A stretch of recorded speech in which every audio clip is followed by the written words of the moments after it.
What is big news for millions of Americans? President Biden announced the federal government will partially fulfill one of his key campaign promises. Sam Winstrom explains who is eligible for student loan forgiveness.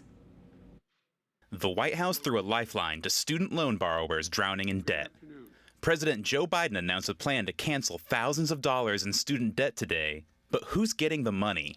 Here's what we know. If you make less than $125,000 on your own, or less than $250,000 as a family, you qualify to have $10,000 in federal student loans forgiven. If you received a Pell Grant, you can get another $10,000 forgiven. In total, that could cancel around $300 billion in debt. But that's still just a fraction of what's owed.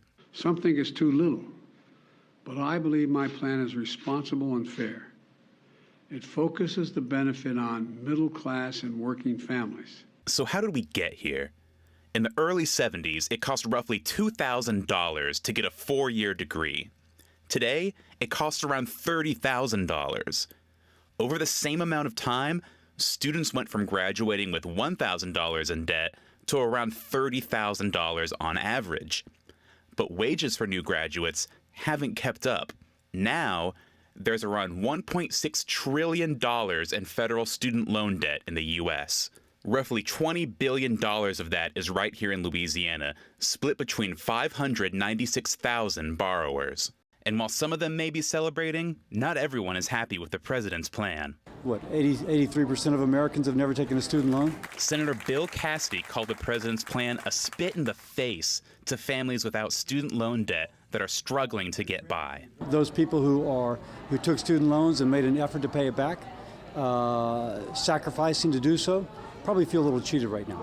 But for people struggling to make their student loan payments, there's no doubt that this is a big deal. Sam Winstrom, Eyewitness News. So how will this be paid for and how much will it cost? Economists have some different thoughts on the latter. A one-time maximum debt forgiveness could cost $300 billion, according to economists at the Penn Wharton budget model, or as much as $390 billion, according to the Committee for a Responsible Federal Budget, a bipartisan nonprofit. However much it costs, those billions would be added to the federal deficit, which stood at $2.1 trillion for the fiscal year 2021. So the cost of this will eventually fall on taxpayers, although we are not sure how much just yet. There are a lot of unanswered questions, including whether some states might count the forgiven debt as taxable income. The White House says that we'll have a lot more answers sometime soon.